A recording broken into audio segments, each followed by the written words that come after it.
Bom dia, meus irmãos. Primeiro agradecer a Deus, né, por mais um dia,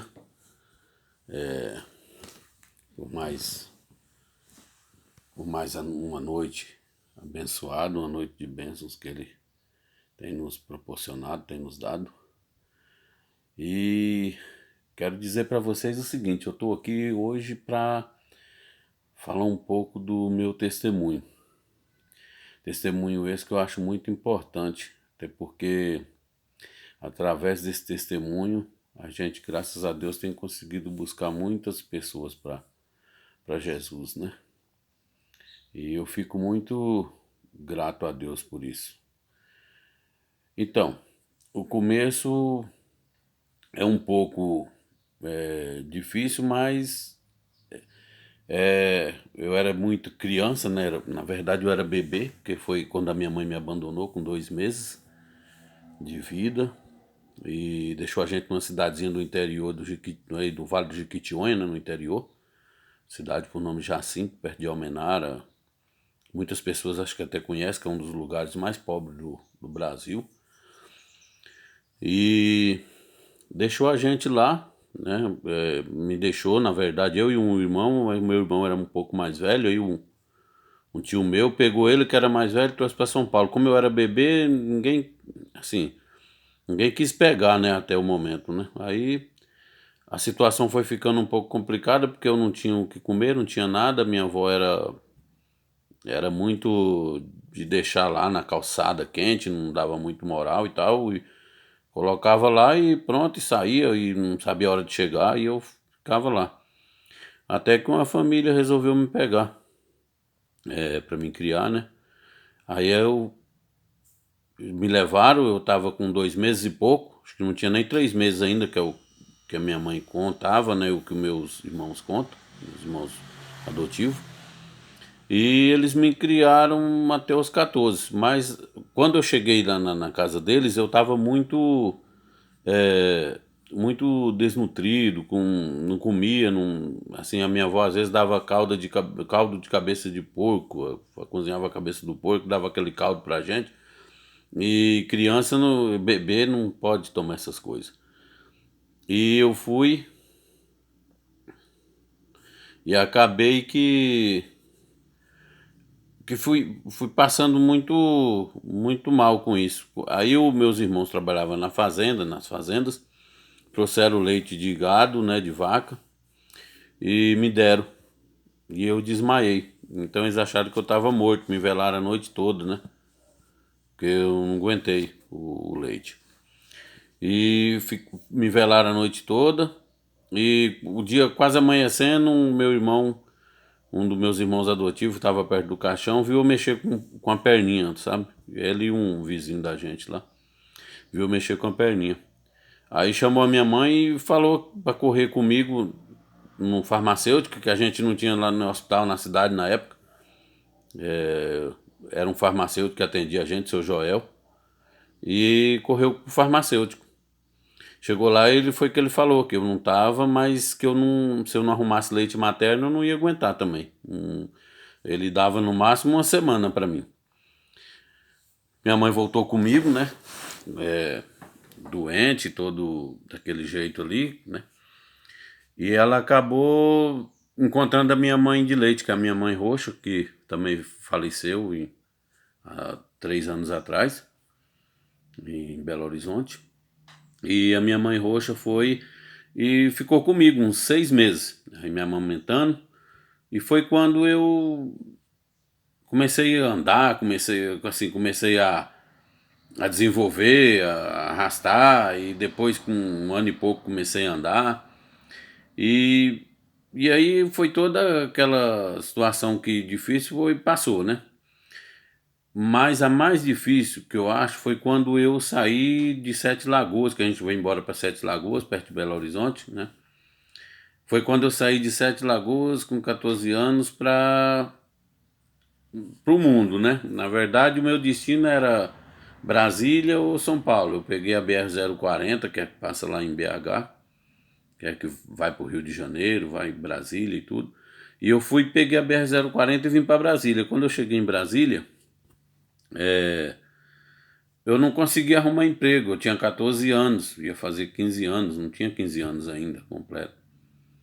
E aí eu cheguei em Brasília e comecei a ficar na rua, né? Dormi nas rodoviárias, já dormia nos postos de gasolina na estrada, na cidade, em Paracatu, João Pinheiro, essa cidade aí que a gente foi passando, Três Marias, na região de Minas, JK e tudo. E a gente foi, Cristalina, a gente foi passando essas necessidades. Quando eu cheguei na rodoferroviária de Brasília, na época eu encontrei um rapaz e a gente começou a conversar. E já tinha o que, uns 2 dias que a gente não comia nada e eu falei, vamos ter que sair, pedir alguma coisa aí pra gente comer, que tá difícil, tá muita fome, né, e tal. Aí ele falou que tava indo pro Pará, que lá no Pará tinha muito trabalho. Pra mim eu poderia trabalhar de cuca, não sei se você sabe o que é cuca, pra eles lá cuca é cozinheiro, pessoa que faz comida, essas coisas. Como a minha mãe tinha me ensinado, eu sabia fazer comida. Eu falei, então eu vou, porque eu sei cozinhar, então vamos. Gente, que loucura, não tinha um centavo no bolso. Cara, saí a pé, saí a pé de Brasília para Santana do Araguaia, no Pará, que foi o destino que a gente foi. A gente chegou até Anápolis, né? Chegamos em Anápolis, demoramos mais de uma semana para chegar em Anápolis. A pé, gente. É difícil, né? E aí foi difícil, porque a gente passou. Quando eu cheguei no Pará, até que em Anápolis a gente conseguiu umas panelas, umas coisas, a gente pedia comida crua, macarrão, essas coisas, e fazia comida. A gente conseguiu uma carona de Anápolis até Guaraí, Guaraí no Tocantins. De Guaraí a gente foi para Colmeias, Piquezeira, aquela região, saiu em Conceição do Araguaia, atravessou a ponte e foi para Redenção. De Redenção fomos para Casa de Tábua, para chegar até Santana do Araguaia. Quando a gente, nesse período aí foi sofrido, porque a gente passamos 6 dias, ia contar 6 dias, que a gente não comia nada. E a gente tirava aquele mamão verde, esfregava no asfalto, tirava aquele leite do mamão, tirava aquela casca ali e a gente comia. Mas a noite era muito. Doía muito à noite, né? Porque dói o estômago da gente, porque não tem nada dentro, você só toma água e dói muito. Essa época foi sofrido. E mesmo depois de ter chegado lá, e depois eu consegui arrumar um trabalho lá com um rapaz, que um dono do restaurante que deu comida pra gente lá, segurou a gente, pra esse rapaz lá, pra ir trabalhar com esse rapaz. Segurou a gente, acho que uma semana lá na casa dele, dando comida e tal. Foi uma pessoa abençoada, pessoa usada mesmo por Deus. Então aí a gente foi para uma fazenda, trabalhei lá acho que uns 3 meses e pouco, não ganhei quase nada, porque era de empreiteiro e o empreiteiro não pagava bem. Eu voltei, fiquei numa pensão pioneira que estava juntando gente para outra fazenda, mas essa era para trabalhar diretamente com o gerente da fazenda. E foi aonde eu consegui seguir a minha vida e fiquei 21 anos, trabalhei 21 anos nessa fazenda de Impeleito, com esse pessoal lá. E agradeço muito a Deus por tudo que eles fizeram por mim. Mas tudo, o que eu quero dizer é que tudo tem um propósito. Desde então, e nesse momento de todas essas dificuldades, esses problemas aí, Deus já estava me segurando e me guardando porque Ele tinha um propósito na minha vida. Propósito esse que eu não entendia muito, porque eu era muito leigo com a palavra, não sabia nada da palavra de Deus, só sabia, na época a gente falava rezar, né? E hoje a gente é oração, a gente ora todos os dias, mas eu só sabia isso aí, mais nada, né? Mas não tinha conhecimento, né? E até quando tive uns acidentes e depois a gente vai falar sobre isso aí, eu vou dar mais um. Vamos falar mais um pouco sobre a minha história desse problema de acidente e tudo. Mas o que eu quero dizer assim, que aí Deus me segurou porque através de tudo isso que eu passei, eu me tornei um exemplo. na minha família.